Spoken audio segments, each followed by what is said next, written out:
जय श्री कृष्णा दोस्तों।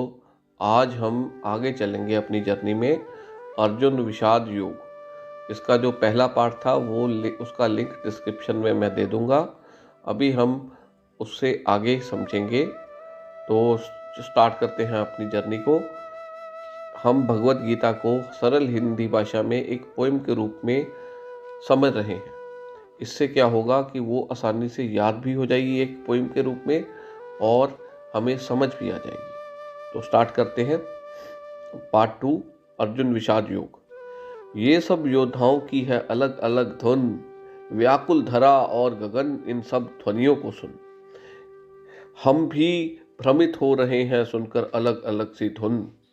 इसका अभिप्राय ये है कि जब दोनों सेनाओं के योद्धा एक दूसरे के सामने खड़े हैं तो सबने अलग अलग शंख बजाए। ऐसे ही इस दुनिया में भी हमारे सराउंड जब हम कर्म भूमि में पहुंचते हैं, सामने कौरव है यानी डिस्ट्रैक्शंस है, हमारी साइड पे पांडव है यानी हमारी 5 क्वालिटीज हैं। तो उस वक्त स्टार्टिंग में क्या होता है, सबके शंख बज रहे हैं। सबके शंख बज रहे हैं यानी सबकी अलग अलग ध्वनियाँ निकल रही हैं। कोई ध्वनि, कोई किसी की बातें हमें जेलसी महसूस करवाएंगी, किसी की बातें हमें क्रोध महसूस करवाएंगी, किसी की बातें हमें प्रसन्नता देंगी। ऐसे ही सबकी अलग अलग बातें हैं और अगर हम सबकी सुनने लग पड़े तो अपने पथ से पथभ्रष्ट हो जाएंगे, अपने टारगेट को अचीव नहीं कर पाएंगे। अर्जुन बोले, हे केशव महान, देखनी है मेरे को रणभूमि की शान। ले चलो रथ को दोनों सेनाओं के बीच, करना है परीक्षण धनुष की प्रत्यंचा को खींच। इसमें भगवान श्री कृष्ण को अर्जुन रिक्वेस्ट कर रहे हैं कि उनके जो रथ को दोनों सेनाओं के बीच में ले चलो।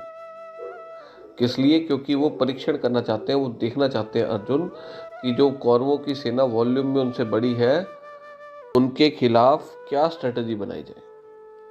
आगे चलेंगे। देखकर अपने आए सामने अर्जुन लगे थर थर कांपने। अर्जुन ने जब देखा कि सामने तो भीष्म पितामह खड़े हैं, मेरे युद्ध करने आ गया मैं, और साथ में कौन खड़े? गुरु द्रोणाचार्य खड़े हैं, कुल गुरु कृपाचार्य खड़े हैं। अर्जुन के मन में ये दुविधा उत्पन्न हो गई कि इनकी तो उंगली पकड़ के मैंने चलना सीखा है, आज इनके प्राण कैसे ले लूं मैं। छुपा है इस अध्याय में महान ज्ञान, संसारिक मोह ही है सभी दुखों की खान। ऐसी सिमिलर परिस्थितियां हमारी लाइफ में भी कई बार हमारे सामने आ जाती हैं।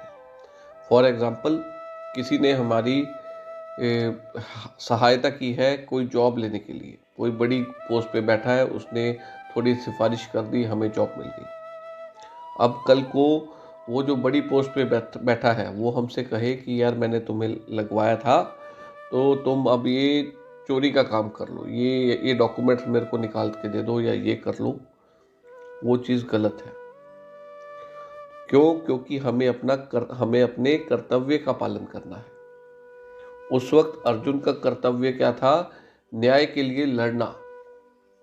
उसका जो मोह था वो उसको ये बता रहा था, उसकी अटैचमेंट, मोह का मतलब अटैचमेंट, उसकी जो अटैचमेंट है वो अपने भीष्म पितामह के साथ और गुरु द्रोणाचार्य के साथ जो अटैचमेंट है, उसके कारण वो दुखी हो गया। हाय, मैं अपने अपनों को कैसे मारूं, ये मेरे पितामह हैं, ये मेरे गुरु हैं, मैं इसको कैसे मारूं। उसका जो मोह था वही उसके दुखों की खान बन गया। तो इसमें ये जो महान ज्ञान छुपा हुआ है कि जो संसारिक मोह है वो ही सभी दुखों की खान है। जिसका मोह जुड़ा है उसमें उतना दुख छुपा है। प्रीति भगवान नाम से लगाओ, संसारिक मोह से छूट जाओ। उस अविनाशी का कर लो ध्यान, यही है संसारिक दुखों से छूटने का समाधान।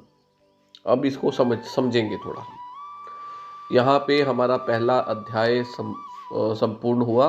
अब एक बार थोड़ा इसको और एग्जाम्पल्स के साथ समझेंगे, फिर पूरा एक बार ही रिपीट करेंगे इसको। इसमें क्या है कि जैसे फॉर एग्जाम्पल किसी का मोह है एक स्कूटर के साथ। एक स्कूटर उसने नया लिया, स्कूटी खरीदी, नहीं खरीदी है बिल्कुल, वो उसका एक्सीडेंट हो जाता है।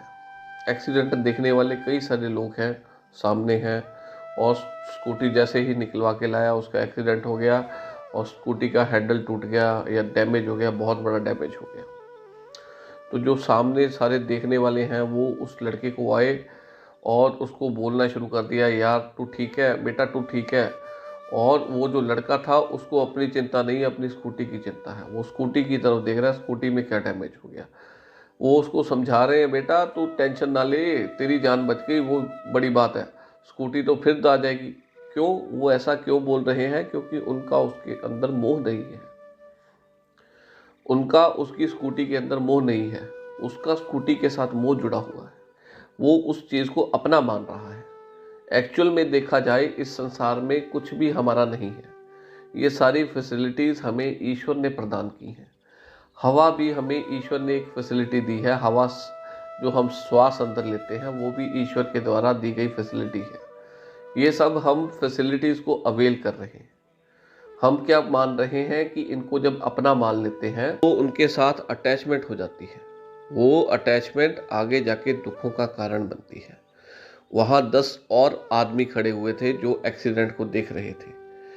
किसी को स्कूटी की कोई परवाह नहीं, किसी को कोई चिंता नहीं। स्कूटी टूट गई तो टूट जाए, कोई दिक्कत नहीं। क्यों? क्योंकि किसी का मोह नहीं था उसके अंदर, किसी के पैसे नहीं लगे हुए थे उसके ऊपर, उस स्कूटी के ऊपर। तो जब अटैचमेंट हो जाती है तो अटैचमेंट ही वो दुखों का कारण बन जाती है। तो अब ये अटैचमेंट को कैसे हटाएं? स्वाभाविक है, जो आदमी एक फैमिली में रह रहा है उसको अपने फैमिली मेंबर्स के साथ अटैचमेंट होगी। तो वो अटैचमेंट से निकलने का रास्ता क्या है? बाहर निकलने का रास्ता क्या है? जैसे हम इसका एक एग्जांपल देते हैं। जैसे हमने देखा होगा कॉलेज में एक लड़का पढ़ने आया, उसको पाल पोस कर उसके माँ बाप ने इंजीनियरिंग कॉलेज में बड़ा किया और इंजीनियरिंग कॉलेज में भेज दिया। इंजीनियरिंग कॉलेज में जाने के बाद उसको वहाँ एक लड़की से प्रेम हो गया। उसका प्रेम इतना प्रबल हो गया कि उसको अपने घर वाले भी उसके सामने दिखने बंद हो गए, जिन्होंने बचपन से उसको प्यार करके दुलार करके इतना बड़ा किया है, उनका प्यार भी उसको दिखना बंद हो गया। अगर ऐसा प्रेम हम ईश्वर के साथ लगा लें तो अपने आप ही बाकी सारी अटैचमेंट से हम छूट जाएंगे और हम वैराग्य को हासिल कर लेंगे, ईश्वर के साथ जुड़ जाएंगे। ईश्वर के साथ जो जुड़ गया उससे ये दुनिया अपने आप ही धीरे धीरे छूट गई। जब मोह छूट गया दुनिया से तो सारे दुखों का कारण भी छूट गया।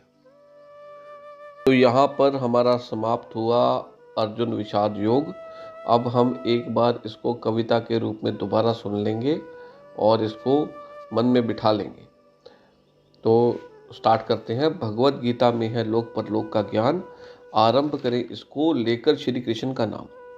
अर्जुन विषाद योग से होगा निवारण, जो बताएगा सभी दुखों का मूल कारण।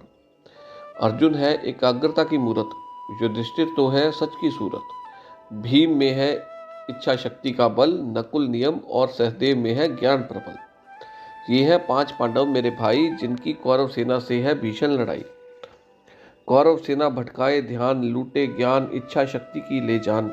सच्चाई का रोके रास्ता, नियमों से खत्म करे हमारा वास्ता। सतर्क होके करनी है ये लड़ाई, बचाना है 5 पांडवों को भाई।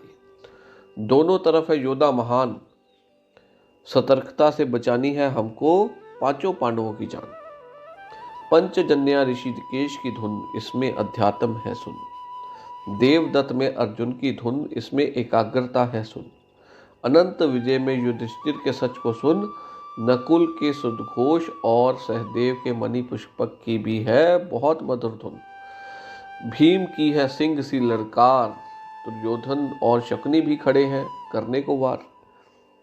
ये सब योद्धाओं की है अलग अलग धुन, व्याकुल धरा और गगन इन सब ध्वनियों को सुन। हम सब भी भ्रमित हो रहे हैं सुनकर अलग अलग सी धुन। उसके बाद अर्जुन बोले, हे केशव महान, देखनी है मेरे को रणभूमि की शान।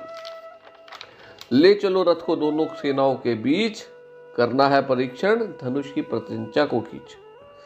देखकर अपने आए सामने अर्जुन लगे थर थर कांपने। छुपा है इस अध्याय में महान ज्ञान, संसारिक मोह ही है सभी दुखों की खान। जिसमें जितना मोह छुपा है उसमें उतना दुख छुपा है। प्रीति भगवान से लगाओ, संसारिक मोह से छूट जाओ। उस अविनाशी का कर लो ध्यान, यही है संसारिक दुखों से छूटने का समाधान। अब इसमें से टेक अवे हम देख लेते हैं। पहले अध्याय से टेक अवे हमने जैसे ही डेली इंट्रोस्पेक्ट करना है कि आज पूरे दिन में हमने कौन कौन से काम करने हैं, उनमें हमने अपने पांचों पांडव यानी power of concentration, will power, truth, self discipline और नॉलेज, ये सारे पांचों पांडवों को स्ट्रॉन्ग रखना है और डिस्ट्रैक्शंस को अपने से दूर रखना है। अगर इसमें हम सफल रहे तो अपने कार्य क्षेत्र में हर बैटल में हम जीत जाएंगे। ये 5 पांडवों को लेके हमने डेली अपनी वर्क प्लेस पे जाना है, यानी डेली हम कर्म भूमि में कुरुक्षेत्र में उतर रहे हैं। उसके बाद बताया है कि लोगों किसी की बातों में ज़्यादा ध्यान नहीं देना। लोग हैं जैसे शंख बजा रहे हैं, जैसे सब कोई अच्छा भी बोलेगा आपके बारे में, कोई बुरा भी बोलेगा, किसी की तरफ ज़्यादा ध्यान नहीं देना। अपने टारगेट पे, अपने लक्ष्य पे फोकस रखना है। तो उसके बाद भी जब ये चीज़ें सारी कर भी लेंगे, उसके बाद भी क्या हो जाता है, कई बारी मोह के चक्कर में हम फंस जाते हैं। जैसे अर्जुन फंस गया। अर्जुन अपने मोह के चक्कर में वहाँ बीच युद्ध के मैदान में अपने हथियार डाल के बैठ गया। और ऐसे ही हम भी कई बारी अपने कर्तव्य से विमुख हो जाते हैं जब हम अपने मोह में फंस जाते हैं। जो नेक्स्ट अध्याय होगा वो है सांख्य योग, जिसमें भगवान श्री कृष्ण ने ज्ञान देना स्टार्ट किया अर्जुन को। बहुत ही इम्पोर्टेंट ये अध्याय है भगवत गीता का। इस अध्याय को भगवत गीता का सार भी कहा गया है, क्योंकि इस अध्याय में संक्षिप्त में बहुत कुछ बता दिया भगवान श्री कृष्ण ने अर्जुन को। तो अब रियल नॉलेज जो स्टार्ट होगा भगवत गीता की नॉलेज, वो 2nd अध्याय से स्टार्ट होगी। अर्जुन विषाद योग में तो ये बताया गया है कि जो संसारिक मोह है वही सारे दुखों का कारण है, जो अटैचमेंट्स है वही सारे दुखों का कारण है। और सांकेतिक हमें एक वो भी समझ में लगा कि जो 5 क्वालिटीज़ हैं हमारी, अगर वो हम एनहांस करें तो हम, और उनको डिस्ट्रैक्शंस को अपने ऊपर हावी ना होने दें, तो हम इस मटेरियलिस्टिक वर्ल्ड में हर चीज़ हासिल कर सकते हैं उन 5 पांडवों की बदौलत। लेकिन उन चीज़ों को हासिल करने के बाद भी हम मोह से नहीं छूट पाएंगे। उस मोह से छूटने के लिए हमें श्री कृष्ण की शरण में आना ही पड़ेगा। जय श्री कृष्ण।